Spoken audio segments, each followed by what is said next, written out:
헌법재판관 임명 문제가 지금 대단히 민감한 정치 현안이라는 건 알고 계시죠? 그렇습니다. 그에 대해서 직접 그 최상목 대통령 권한대행의 그 임명 문제와 관련해서 적극적인 의견을 개진을 하셨어요. 그죠? 그렇지 않습니까? 저는 이것을 말이죠. 대단히 부적절한 은행이라고 지적을 합니다. 어떻게 생각하세요, 본인은? 혹시 잘못됐다는 부분을 인정하십니까? 제가 언급한 것은 네. 국회에서 국무위원들이 회의할 때 그 네. 당시에 전 세계적으로 지금 국무총리께서 탄핵을 받은 이유이기 때문에 네. 그 뒤도 계속해서 탄핵에 대한 우려가 신평사를 중심으로 또 국제사회에 있었기 때문에 거기에 대한 고려를 하시면서 국무위원들이 그때 발언하는 것들을 그런 것들을 고려해야 된다고 말씀드렸습니다. 불가피한 결정이라고 한글로 되어 있습니다. 그런 말 하신 적이 없습니까? 있습니다. 불가피한 결정이라는 것은 불가피한 결정이라는 옹호를 한 것이죠. 의견을 그렇습니다. 개진을 하신 거예요. 예, 그렇습니다. 왜냐하면 그때 지금 그 우리 총재는 말이죠. 사회 지도층 인사로서 또 경제 전문가로서 고위공직자로서 여러 가지 뭐 현안에 대해서 의견도 제시하고 할 수는 있습니다. 그러나 그런 적극적인 목소리를 내는 것하고 정치에 관여한 것으로 비춰지거나 오해할 수 있는 사안에서는 대단히 거리를 둬야 됨에도 불구하고 그 영역 안으로 들어가 버렸었어요. 그래서 제가 부적절한다고 지적을 하는 겁니다. 이유에 대해서는 대외 신인도 뭐 경제 안정 이런 사안을 들어서 그런 불가피성을 얘기하신 거 아니겠습니까? 그렇습니다. 그러나 대외 신인도나 경제 안정 문제가 정치의 주요 현안들이 여기에 무관한 거는 거의 없을 거예요. 있겠습니까? 어렵다고 생각합니다. 그래서 그 이유로 이런 정치적인 발언을 언행을 한다면 대단히 잘못된 결과를 비치고 그 파장을 일으킬 수가 있다.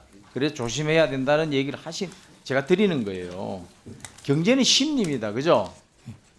다양한 외적 요인에 대해서 영향을 받는 거예요. 그렇기 때문에 은행에 특별히 신중해야 된다는 걸 하는데요. 지금 우리 대한민국 헌법 7조에는 말이죠. 공무원의 정치적 중립성을 보장하는 규정이 명시되어 있습니다. 그러나 개별법으로 또 공무원의 중립성을 하는 그런 법은 많지는 않아요. 한국은행법은 별도로 정치적 중립성을 또 헌법 외에도 자체법으로도 규정을 명시를 하고 있습니다. 한국은행법 제3조 한국은행의 중립성,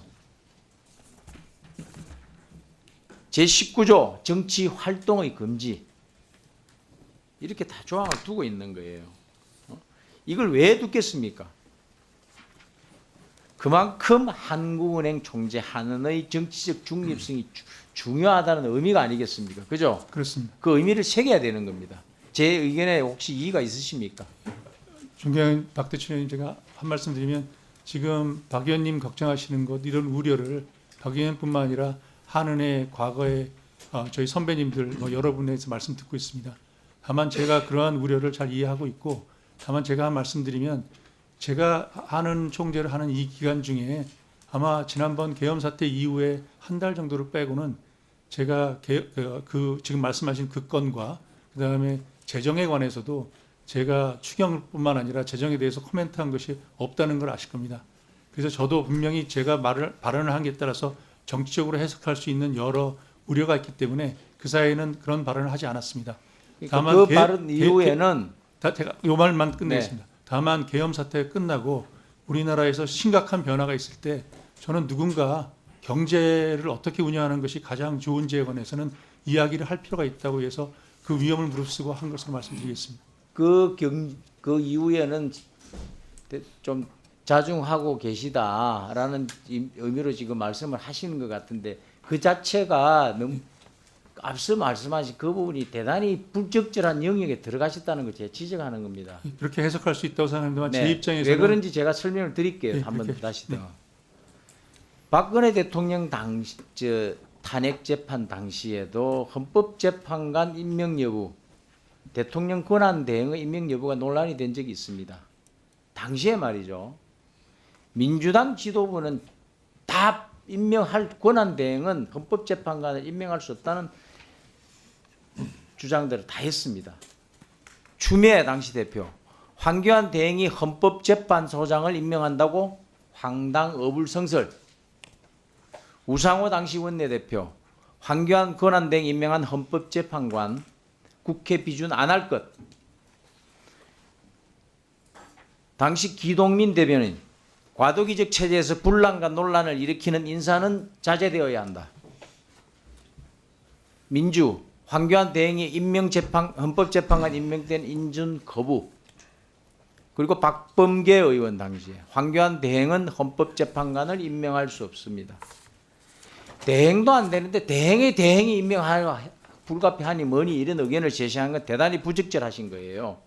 민주당도 이렇게 그 당시에 안 된다고 그러다가 지금 자기 부정을 하고 있는 주장을 하고 계신다는 것도 제가 지금 말씀드린 데서 알고 계실 겁니다. 이제 확인이 되셨을 거예요. 그렇기 때문에 이 자리에서 제가 또 더욱이나 여야 합의가 안 된 후보는 임명해서는 안 된다는 점을 제가 다시 한번 여기서 말씀을 드리고요. 대행도 안 되는데 대행이 할 수 있다라는 이런 넌센스, 이건 있을 수도 안 된다는 얘기를 드리고, 한국은행 총재로서, 중앙은행의 총재로서 그 직분에 맞는, 그 소임에 맞는 은행을 해주시기를 제가 말씀을 드리는 겁니다. 대단히 오해를 빚을 수 있는, 정치적인 오해를 빚을 수 있는 행위를 하시면 곤란해진다. 부적절하다는 지적을 드리는 겁니다. 의견이 있으면 말씀 주시죠. 예, 존경하는 박대출 의원님 고견을 잘 참고하겠습니다.